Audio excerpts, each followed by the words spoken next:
Welcome to Sacrilegious Discourse. I'm husband. And I'm wife. Together, we're reading the Bible for the very first time. We grew up without religion and wanted to know what all the fuss was about. Well, what have we learned so far? That God is a dick, and apparently some people believe in talking donkeys. We're not trying to pass ourselves off as experts. Nope, we're just reading the Bible for the first time and giving our first take reaction. If you'd like to join us in this venture, you might consider starting at episode 1. Otherwise, jump in wherever you like. All right, let's go read the Bible. Yeah, let's get to it. Husband! Wife! Do you remember what happened yesterday and how the hell we got here today? Well, yesterday we read Jeremiah chapter 51. Sure as fuck did. And in that chapter, we went on more about Babylon and how they're going to die and destruct them and destroy them and kill them and mutilate them and drown them and dry them whatever. out. Yeah, all the things. And then at the end, Jeremiah gave Sariah, is it Sariah? I think so. A scroll with the words on it that he was to repeat. Yeah. And then he was like, go read that shit over there. Tie it to a rock and throw it in the Euphrates River. Mm-hmm. And we're like, that was a motherfucking spell. That was a goddamn curse. That was something crazy just happening just now in the Bible. I think it was a magic spell, a curse, and I think they were trying to manifest what they wanted to happen to Babylon. Yeah. I think that they were begging for God to do this. I agree. Like it reads that way. It feels that way. Mm-hmm. But we found no information anywhere to back that up.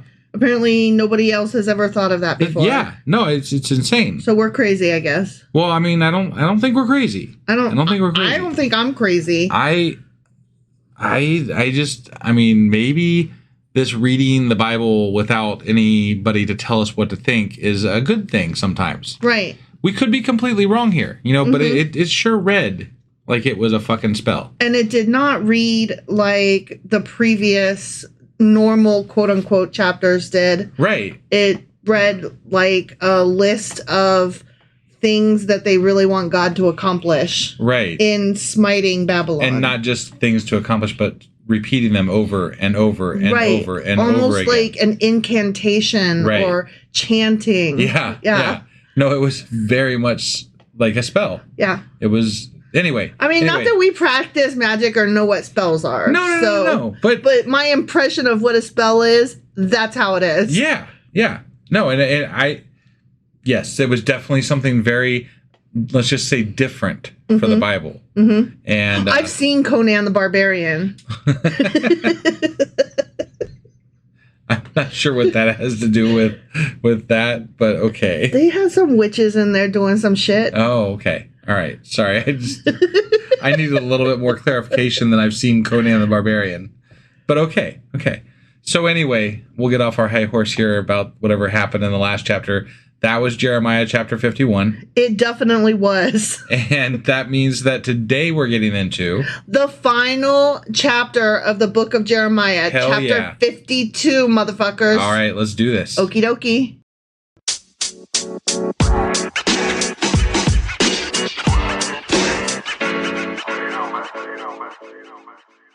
All right, so we are finishing up Jeremiah, hopping into chapter 52.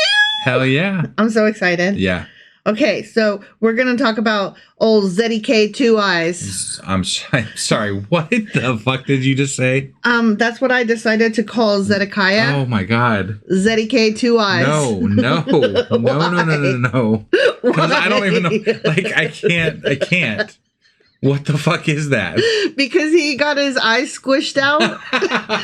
And so Zedekiah just is more fun than Zedekiah. Okay. Zedekiah Two Eyes. What? Let's just stick with Zedekiah, okay? Boring. That way we can not get confused about who we're talking about. All right. What about Z-Dog? No. All right.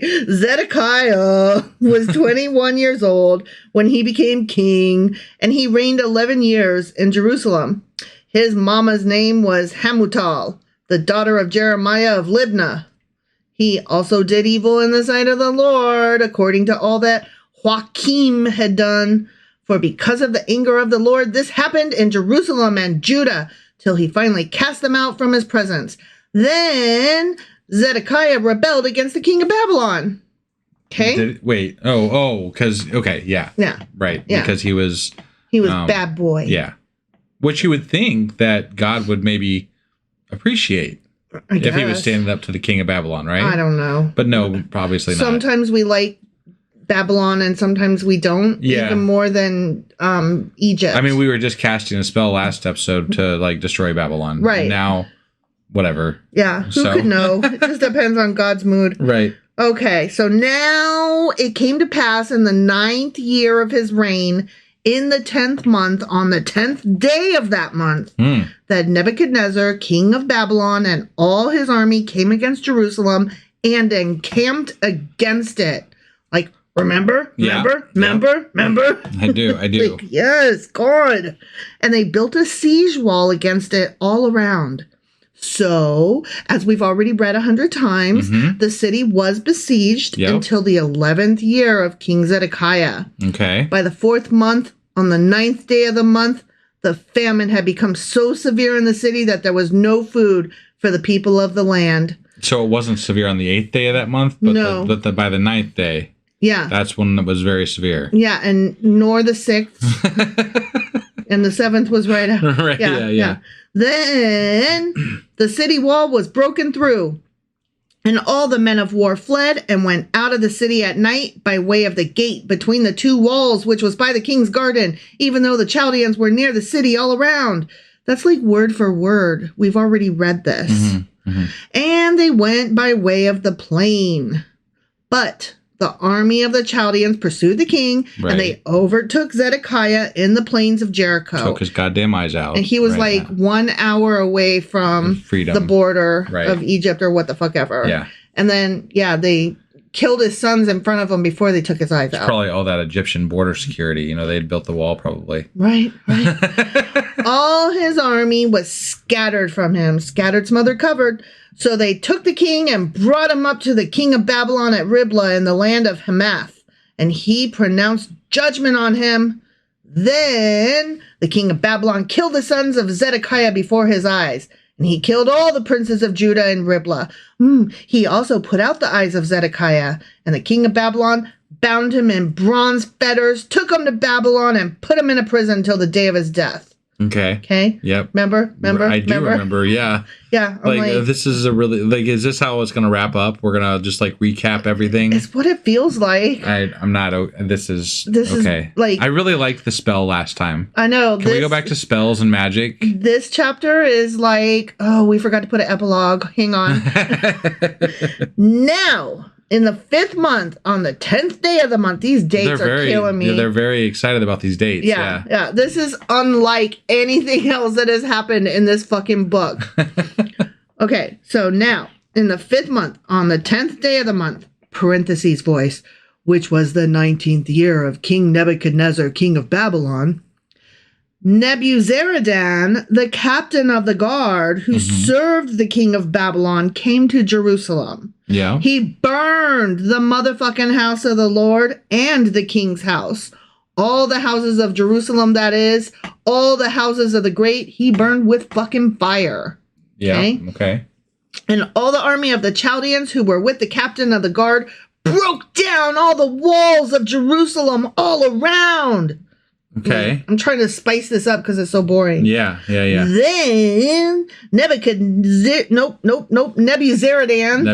I got a little excited. Right. Nebuzaradan, the captain of the guard, carried away captive some of the poor people, the rest of the people who remained in the city, the defectors who had deserted to the king of Babylon, and the rest of the craftsmen. Just basically everybody else. Yeah, the ones they didn't kill. Yeah. But Nebuzaradan, the captain of the guard, I really appreciate that they always qualify him every single time. They're like, Nebuzaradan, the captain of the guard. Right. I'm like, thank you for that, actually. Right. Could you do that with all of them? Henceforth, make it so. Yeah. But Nebuzaradan, the captain of the guard, left some of the poor of the land as vine dressers and farmers. Yeah, well, they talked about that before, too, that they were going to... I want to talk about the word vine dresser. I've never heard vine dressing before. Yeah, I have not either. I want to buy little dresses for teeny tiny grapes.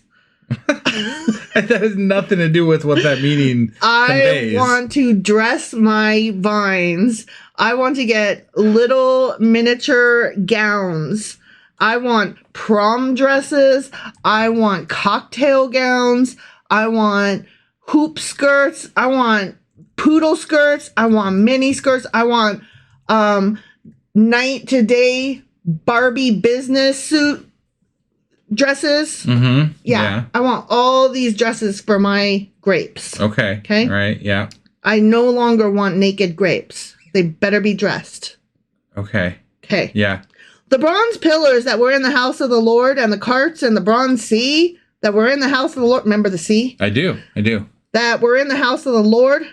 The Chaldeans broke in pieces and carried all their bronze to Babylon. Yeah, they did. Yeah. That's what why you wouldn't do. you take the metal? Like, that's loot. precious shit, you know? Yeah. I mean, shit, somebody drops metal in our backyard, we're going to go recycle that shit and get the money for it. Yeah. You know? Right. Why not? We still do that to this day. Yeah. So to this day. To this very day.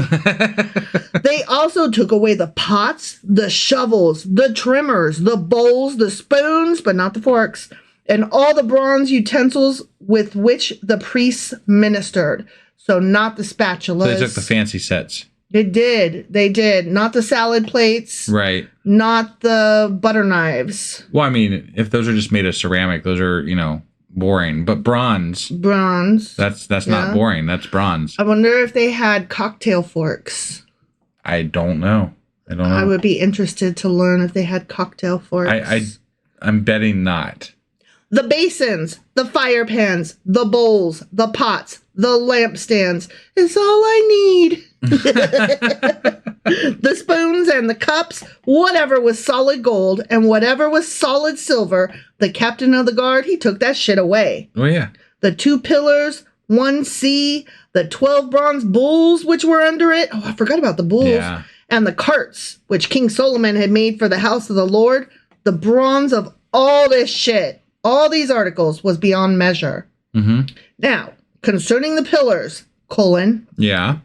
the height of one pillar was 18 cubits. Remember? Yeah. Sure. A measuring line of 12 cubits could measure its circumference, and its thickness was 4 fingers. It was hollow. A capital of bronze was on it, and the height of one capital was 5 cubits. Are you taking fucking notes? I mean, no. Okay. I'm not. Because you know why? It's in the Bible. I don't want. I also don't give a fuck. No, right. With a network and pomegranates. Oh, they didn't forget the pomegranates. All right. Oh, that makes me so. I don't know why that makes me so happy because it's a callback. Yeah, because pomegranates they came back into fashion all of a sudden. Well, not back. This was always there in this decorations. It's just that we haven't talked about pomegranates. We haven't. It's been a while. And I'm like, I missed you, pomegranates. Right. All around the Capitol, all of bronze. The second pillar with pomegranates was the same. There were 96 pomegranates on the sides. All the fucking pomegranates all around on the network. Somebody were counted 100. The pomegranates. Well, yeah, there's 100. Okay. How else are we going to know what we're stealing if we don't count it first? And then wrote it down. Mm-hmm. I'm just, okay. They're really dull. They brought receipts. Yeah, okay. All right. Sure. The captain is like, y'all I guess that could down. Be, that could be good to make sure that it all makes it back to the, Yeah. All right, who took the fucking pomegranate? Okay, I only have 99 gold fucking pomegranates. I know that there were 100. Steve, give me the fucking pomegranate. I know it was you. Right. The captain of the guard took Sariah, the chief priest. The dude that did the magic spell last chapter? Right, yeah. Zephaniah, the second priest, and the 3 doorkeepers. The doorkeepers. Sure, yeah. He also took out of the city an officer who had charge of the men of war, 7 men of the king's close associates who were found in the city, just walking around. You look cool. No, you're a piece of shit. Get out of here. The principal scribe of the army who mustered the people of the land, but not ketchup. Right, yeah. Just mustard. Just mustard. Mm-hmm. and 60 men of the people of the land who were found in the midst of the city. So he's just walking around and like grabbing people. Yeah. Yeah. Come on, help me. Right. Help me, I'm stealing your shit. Whee! Right. Yeah. Yeah. And Nebuzaradan, the captain of the guard, took these and brought them to the king of Babylon at Riblah. So they were just like, wee, here we go. And they just skipped on down. We got some good shit. Mm-hmm, yeah. Mm-hmm. Okay. Then the king of Babylon struck them and put them to death at Riblah in the land of Hamath. What? He made them carry the shit and then was like, thanks for your help. Bye. But they mentioned Sariah, and Sariah still has to cast a spell in Babylon. I have from what no I understood, idea. So. Well, it was just the other guys. Okay. The other guys. You know, okay. The ones that he was like, and you, and you, and you. Got it. Like walking around saying, you're going to carry shit. You're going to carry shit. And they're like, yay, we survived. And then as soon as they got there, he was like, bitch, bye. Well, and I'm a little confused because my understanding prior to this, and this was when Jeremiah was writing this stuff or whoever, Baruch or whoever it was, these people seemed a lot nicer. Yeah. Like they were letting people live in these other cities. Nebuzaradan was like, live and let live. Right. Yeah. But no, now they're being put to death. So yeah. I feel like this is not written by Jeremiah. Or Baruch. Right. Because it's not got that feeling of... everything's fine. Just let us plant our flag. Right. You'll be okay. Yeah. We're all friends here. I just want to kill you a little bit. I feel like the aftermath didn't go as well as they had promised it would go. Yeah. That's what I feel. And I feel like that... makes the previous chapter of the magic spell wishing for bad shit to happen to Babylon a little bit more relevant. Yeah. Well, I mean, it makes it like, yeah, I believe you. I believe that's what it was. It also makes Jeremiah's prophecies, quote unquote, a lot less relevant. Yes. So yeah. I don't know. It just the whole thing doesn't. This still doesn't sit well with the rest of what we've read. No, this is still, I'm pretty sure, not Jeremiah or Baruch. Right. No, I feel like opinion. Most of this stuff that was written in these last few chapters was written post Babylonian exile. Yeah. Yeah. Post all of it. Yeah. Or well, at least during the exile or whatever. Sure. Sometime post Jeremiah. I can tell you that much. Post Jeremiah. Yeah. Thus, Judah was carried away captive from its own land. These are the people whom Nebuchadnezzar carried away captive. In the 7th year, 3,023 Jews. In the 18th year of Nebuchadnezzar, he carried away captive from Jerusalem 832 persons, which may or may not have been Jews. We don't care anymore, I guess. In the 23rd year of Nebuchadnezzar, Nebuzaradan, the captain of the guard, carried away captive of the Jews 745 persons. Well, this definitely has to be written during the exile because they know these numbers. Right. They're accounting for these numbers. Yeah. Right? Yeah. So all the persons were 4,600. So they did some maths. Got it. Now. That's not a lot of people, really. I mean, it's really not. Not in the grand scheme of how many Israelites there were. Yeah. So. Well, I mean, I think the majority of them ran away to Egypt, and some of them probably defected to Babylon. Sure. So. Yep. Joaquin. Oh, we're about to read about Joaquin. Now, it came to pass in the 37th year of the captivity of Joaquin, king of Judah, in the 12th month, on the 25th day of the month, that Evil Merodach. Okay. Evil. Evil. E-V-I-L. Evil. Okay. Yeah. Evil Merodach, king of Babylon, in the first year of his reign, lifted up the head of Joaquin, king of Judah, and brought him out of prison. And he spoke kindly to him and gave him a more prominent seat than those of the kings who were with him in Babylon. I remember we read about this in way back when. In the way back, like 2 Kings or some shit. Yeah. Or Chronicles. Right. So Joaquin changed from his prison garments, and he ate bread regularly before the king all the days of his life. And as for his provisions, there was a regular ration given him by the king of Babylon, a portion for each day until the day of his death, all the days of his life. The end of Jeremiah. So they sucked, and then they were nice to that one king guy, and then that's the end of Jeremiah. That's the end of Jeremiah. Like, how lackluster an ending to Jeremiah is this? This is so just pathetic. This book deserved better, honestly. Did it, though? It did, because there was some story happening in it, which I appreciate. Even though it wasn't a great story, I do appreciate that there was story. Sure. And there was some interesting things happening. Yeah. I mean... as we went on through the book, it became more and more repetitive. Sure. Even with the Jeremiah and Baruch shit, you know. And then... at the end, it just kind of went completely off the rails. Yeah. That's what I'm saying. This book deserved better than this ending. No, okay. All right. That's fair, I guess. But I'm way more excited still about the fucking spell that happened in the last chapter. This was just like, yeah, that shit happened. Yeah, remember when it's like two old dudes sitting around the bar going, remember back in high school when I was the captain of the football team and the other guy sitting next to him was like, I know, right? And I was the quarterback. And they're like, right? Yeah, that happened. All right. Well, I don't think we have a lot to say about this chapter. It just kind of stands for what it is. So, yeah. But we will do some notes tomorrow. Yes, and that'll probably be pretty extensive, actually.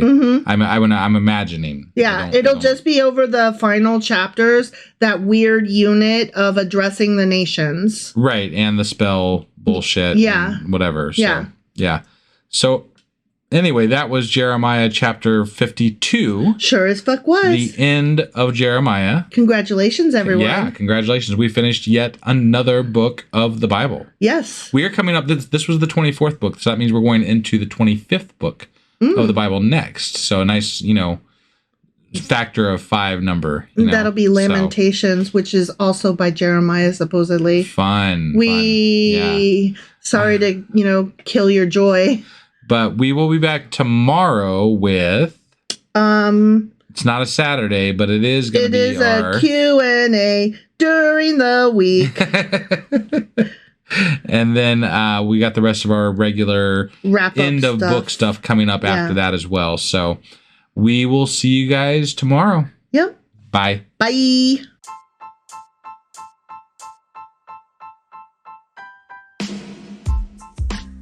Hey, wife, I guess that's the end? But husband, that's just sad. It doesn't have to be. We are on lots of social media platforms like Twitter. Our handle there is sacrilegious_D. For D's nuts. Oh my God. Stop doing that. Anyway, we're also on Facebook, Instagram, and Pinterest. There's a link to all of our social media sites at our website. Ooh, we have a website? Yeah, it's sacrilegiousdiscourse.com, where you can also find a link to our merch shop. We have a merch shop? Yep, we have podcast-themed clothing, mugs, notebooks, and more, as well as an atheist and science-themed products. Wow, our fans should really go check that out right now. Definitely. They can get in touch with us by sending an email to sacrilegiousdiscourse@gmail.com. But before they do that, we could really use some help. Oh yeah? With what? Well, it's not free running the podcast, and we need some financial support in order to get better equipment, which will free up time so we can concentrate on our podcast and our fans. Okay, so what should they do? Head over to patreon.com/sacrilegiousdiscourse and sign up as a contributor on our podcast. Supporters there receive additional bi-weekly episodes that we record just for our Patreon members for as little as $2 a month. Also, we'd really appreciate it if you would like and subscribe on whatever platform you're using. And Apple Podcast reviews help us out tremendously. Like and subscribe. Leave an Apple review. Join us on Twitter. Support us on Patreon. That's a lot of instructions. Don't forget to say thanks. Thanks. Okay, bye.